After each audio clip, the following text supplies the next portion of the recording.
Well, hey there, not so lucky viewer. I'm sorry that you clicked on this video. Now you have to watch an overweight nerd complain about really dumb things or talk about even dumber things. Apologies. You're stuck here, so enjoy the next 20 or so minutes. No, but earlier today I was talking to my girlfriend about hashtags, and I remember as like a teenager this was I thought it was just gonna be a fad and it was gonna die out and just kind of be like one of those. Do you remember when people used to use hashtags? But apparently it is seeped itself so deep into the culture of social media that pretty much every post has to have one now. It has to be compartmentalized into something, which I think is my biggest problem with it. But regardless, my point being is that I'll probably start using hashtags in the description just to help the algorithm figure out where to place my video or whatever. It feels like I'm such an old man at heart that it feels like I'm going against some sort of weird code that's never been established. I've only used hashtags ironically. Now I have to use them seriously. It's like making a Muslim eat pork. It's just not fun, man. I feel like I'm sinning against God. Jokes aside, we're just gonna get right into it. Am I the a-hole for turning down sex with my girlfriend? Yeah, dude. If you're a guy, you are always supposed to be ready. Supposed to have that blue chew on deck. If you're not pitching a tent 90% of the time, what are you even doing with your testosterone, bro? Come on, man, get it together. I've been with my girlfriend for 2 years. At the weekend, she tried to initiate sex, but I turned her down as I was just not in the mood and I suggested doing something else instead. She got annoyed and asked why I didn't want to have sex, and I just told her I wasn't in the mood. She said I could try to get you in the mood. I again said no and asked her if she thinks I'd be fine to pressure her into sex when she states she doesn't want to. It's actually a really good point because I've heard this before. And what I really mean by I've heard people say this before was overheard a coworker talk about it one time. But basically, she was saying like the same thing, that she was with her man, cuddled up or whatever. She tried to go in for some woohoo time, and he was like, "Nah, I'm just not in the mood tonight." And she's like, "Well, I can get you there." But if the roles are reversed, man, it seems like really pressury. You know what I mean? One of the advantages of not having a schlong. She said it's like I don't find her attractive, but I just pointed out she was trying to guilt trip me into having sex when I said no, and it's not gonna happen. This is the type of stuff that lands people in hot water, man. You can't pressure people into having the woohoo time with you if you don't want to, or you're not ready, or whatever, regardless of sex, regardless of gender. If someone says no, no means no. She got annoyed and walked off. Later in the night, she tried again, and I again turned her down because no means no. She repeated that it's like I don't find her attractive, but I just told her to stop trying to pressure me into sex. Am I the a-hole for turning down sex with my girlfriend? I don't see how this guy could even think he's the a-hole, like, at all. He's just like, hey man, I'm just not feeling it tonight, and she just won't take no for an answer. Bro, call the cops. No, I'm playing. Don't do that. To circle back to my rants about hashtags. We should hashtag me to this girl. Man, that's tough though. Like I don't see how he could even think he's the asshole. Not even in the slightest. It's simple, man. No means no. This next one, I kind of cropped out a little bit of the head and the last part of it just so I could squeeze it all into one screenshot. So sorry about that. But the post header is I was a sex worker and told a client's wife about his visits to me when he refused to pay me. Am I the a-hole? I've seen people get killed for less, or something else that's about just as bad. You know, people get abducted, beaten, whatever. There's a lot of horrible crap that people do to others when they owe them money. Not that it justifies it, but it's highly understandable. This seems like one of the least egregious things that someone has done to get retaliation for being owed money. I was a sex worker for 20 years. Over that period, I've met several colorful characters. But I remember one such client who refused to pay me for my services. I research my clients meticulously for my safety. I find out where they live. I find out if they're married. I find out their job. The information does not travel beyond my lips most of the time. I would imagine in that kind of line of work, though, you kind of have to do that kind of stuff, you know? Like, how many guys are going to be using aliases and things like that? Or there's obviously no regulation or safety or anything like that for sex workers. So you kind of got to do what you got to do. Don't blame her for going all private investigator on him. This guy was an exception. He owed me quite a lot of money over a while. I never let tabs run. Debts linger. They are never good. So I approached him one day and demanded he pay me. He refused. He didn't only refuse, he called me every name under the sun, the worst kinds. I mean, at that point, man, he's lucky that he still has his life. He's still lucky that he has any money whatsoever. Yo, you gotta call your pimp right now and, like, get him to break his legs. Give me my mother money. I'm just saying, exposing his infidelity is the least of this guy's worries. After he owed her money and then proceeded to call her a whole bunch of names and stuff. I bet you this guy was like, he only went off because he saw himself as above this other person because he had a real job and all that stuff. I bet he was thinking that he was untouchable. Like, he was so far above in station than this girl in his mind that he thought he could get away with it. But ain't nothing protecting you from that street justice.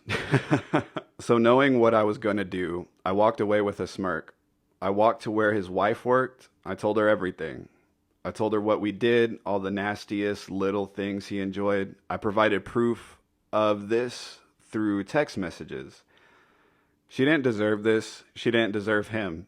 She was so angry that she put chili powder in his underwear. I bet you he thought he was burning for other reasons. I never saw the money, and yeah, it was petty, but I skipped away grinning like a cat. Now, all things considered, I probably broken up a marriage over a seemingly insignificant amount of money when you look at the grand scheme. I just wonder whether it was worth it. Edit. I had known this client for years. He was once previously reliable, and it was entirely my mistake giving him a line of credit. I don't need to be told how stupid this was. I know. Well, that's good. At least she knows that. I mean, this does seem like an intelligent woman, you know. She didn't handle it that bad. Like, yeah, breaking up a marriage over some money is kind of petty, I guess. But at the end of the day, that wife deserved to know, man. And just judging by his behavior, like, this was bound to happen eventually. Like, they were going to get a divorce eventually with him sneaking around and hiring sex workers and stuff like that. When it's behind her back, you know, if it's an agreed upon thing, you know, like not necessarily an open marriage, but, you know, they have an agreement of some sort, you know, that's one thing. But to go behind her back and do it, like, yeah, no sympathy, not the a-hole. Anyways, moving forward, the title to this next one is just simply Tickled Beyond Consent. I read that and immediately thought, you know, when you're a kid and your parents are messing around with you and then they're like, oh, hey, yeah, you better not because the tickle monster will come and get you. Dude, I remember as a kid being tickled till my sides hurt. Like, they hurt. And I'm some weird type of psychopath that I laugh when I'm in pain. So not only am I laughing because I'm being tickled, I'm also laughing because I'm hurting at the same time. And so now I'm just laughing harder and I don't know how to say stop. I can't put on a straight face. But the post goes, am I the a-hole for giving my boyfriend a stern talking to after he tickled me until I screamed so much I was out of breath? I mean, if it bothered you that much, you're not the a-hole for wanting to have a dialogue about it. I don't even understand how you could draw to that conclusion. Like, yeah, I understand he probably got his feelings hurt because he was just trying to play around with you and you didn't really like it all that much, but that's not your problem. Anyways, it's real short and sweet, so I'll just plow through this. I was screaming as loud as possible, no, no, no, stop, stop, please, I'm begging you, etc., until I didn't have any air left in my lungs. He's never done this before and has always practiced enthusiastic consent in the bedroom with me. No other prior red flags. My main issue is that my 2-year-old was watching and trying to help me and get him off me, and he still wouldn't stop. I have tried to teach my little one from the earliest days that teaching consent is very important to me, and so I always practice this when having tickle wars with her. Thoughts? Am I the a-hole? So you've been trying to teach her that teaching consent is important? Come on now. No, I'm playing. But, no, not the a-hole. Especially when you have that practice of having tickle wars with her and you guys have this whole like consent thing. It's very good that you're implementing these very high value morals onto your daughter. And I mean, like me personally, once the 2-year-old comes in and is like, hey, stop, I'm going to stop because I'm making the 2-year-old uncomfortable. You know, kids are going to cry over everything, especially at that young of an age. The fact that he didn't stop when the 2-year-old was trying to get him to stop is more of a red flag than anything. You know what I mean? It's like when kids try to save their parents from getting their shit pushed in by the other parent, and then that kid gets their beat instead. It's kind of like the same concept, just with way less stakes, you know? All right, this next one, the title is a bombshell. It's, am I the a-hole for telling my girlfriend to not be surprised if our daughter gets groomed? Dude, what? What do you mean by that, bruh? Now, I reading that, I had to know what was going on here. And after skimming through it a little bit, I realized that even though this guy's worries are kind of justified, I actually kind of disagree with most of the commenters. Anyways, it goes, since the beginning of last year, my girlfriend has been bringing up the idea of getting our daughter a phone because she has been bugging her about how some of the kids at school have a phone, post on TikTok / Instagram, etc. Mind you, the daughter is 7. Both of these parents are 25.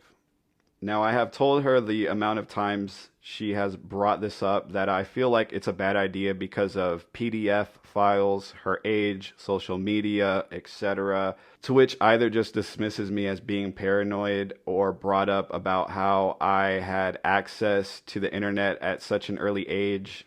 So, like, I get it. You're going to be worried about your kid stumbling across the wrong thing on the internet because the internet has pretty much everything that you can find, but she's just wanting it to be included with her friends and stuff because I think in high school I was one of the few kids that did not have a cell phone, and it sucked being such a outlier. You know what I mean? This is just something to simmer on for a second. I always told her that's different and that I want to make right by our kid by not having her a phone at her age, and that if I were to give her one, it could only be to make phone calls to us or emergency services just in case she's ever in a situation which requires a phone. See, that's what I was going to say. I would say that I'd be more comfortable with my kid having a phone than not having a phone, just in case something pops off, you know what I mean? And they have to call me or 911 real quick. Makes sense, right? Well, the post continues.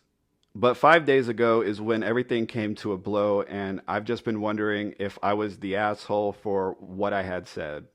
I was sitting on the couch watching some TV when my girlfriend came up to me and told me that she's been saving up some money and that this year was the perfect time to give her a phone as she's turning 8. I immediately shut it down and explained to her again that it's a bad idea because of dodgy people on the internet. She might come across gore or be cyberbullied, and all sorts of other things. To which she snapped at me and said I need to stop with the paranoia and that nothing is going to happen to our daughter. I snapped back at her and told her that if she wants to get her a phone, then fine, but not to be surprised if she finds out that our daughter is getting groomed.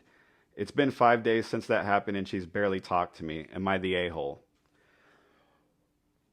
So me personally, I think you are just kind of doing the fear monger tactic where you're worried about all the negatives that could happen. So you just laser focus on that. You can set up restrictions on the phone to like not have certain social medias or to block certain content, if I'm not mistaken. You could probably even do, I seen some program or something that was advertised to me that was basically like some sort of censor for your internet, basically. It would like censor out gore and blood and stuff like that, and it would skip past sex scenes in movies, all that stuff. So I feel like it's not just saying that you're worried that someone might come into contact with her is a bit of a stretch. Like, yeah, there are PDF files out there, but it's not like they're around every street corner. You know, like the news especially will have you believe that they're everywhere. They're and I mean like it's like no different than like in the 50s and 60s and stuff when they had the war on drugs, you know, and they're like, if you smoke pot, you will die and your head will explode and then your lungs will come out of your decapitated head and flop about until someone comes along to rescue you. It's a type of fear mongering stuff. Like you're just worried about the worst stuff. But they put an edit, just wanted to address certain comments. She told me if I was to ever add restrictions that she would just go ahead and disable it, as our daughter deserves more freedom on the phone and didn't want to be seen as the controlling parent. Okay, there can be a compromise here. Like, Jesus Christ. These two are so headstrong. One's like, absolutely no phone. And the other one's like, well, if we have to put restrictions on it, I don't want to do it. Just calm down. You can still get her a phone with some restrictions. I mean, it's not that big of a deal. Especially if you just block, like, I don't know, social media, like maybe Facebook and Instagram, or just TikTok. Like, leave her probably one social media, sort of, that she could just talk to her friends with on and stuff like that. But I still don't necessarily think that kids should be on social media like that. So, you know, that is another thing.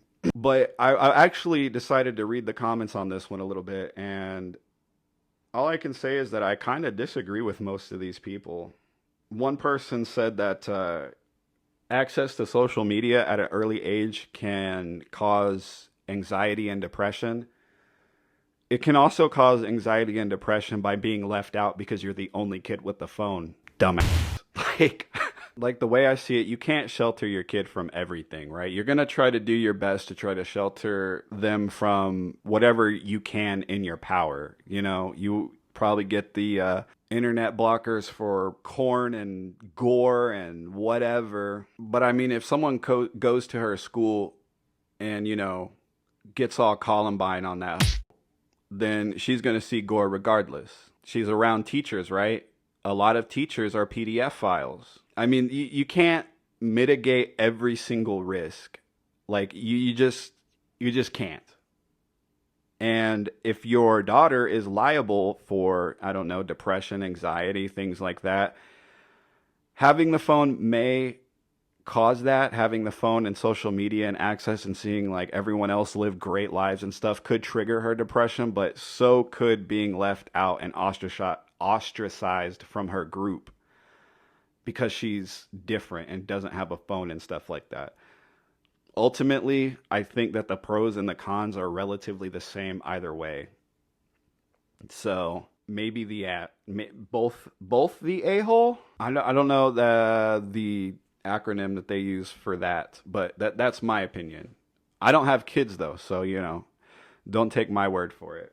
Everyone has different parenting skills. Personally, I think the best compromise to the solution would probably be to find someone that can program phones and things like that and just make it to where there's a certain timer on the phone. Like maybe they can only be on the phone for maybe 2 hours before it locks itself, and then you can only make phone calls that are emergency phone calls or family phone calls or something like that. We have the technology these days. There's definitely a workaround that you guys can find. Instead of ramming each other like goats. getting your horns locked into each other, and not even for good reasons either. But anyways, that's going to be it for me today. If you want me to put, God, I don't know how I fuck up this outro every time when it's the same thing. Anyways, if you want me to visit a particular subreddit, be sure to leave it in the comments. Do the thing that other YouTubers tell you to do at the end of their videos. I appreciate you, and I'll catch you later.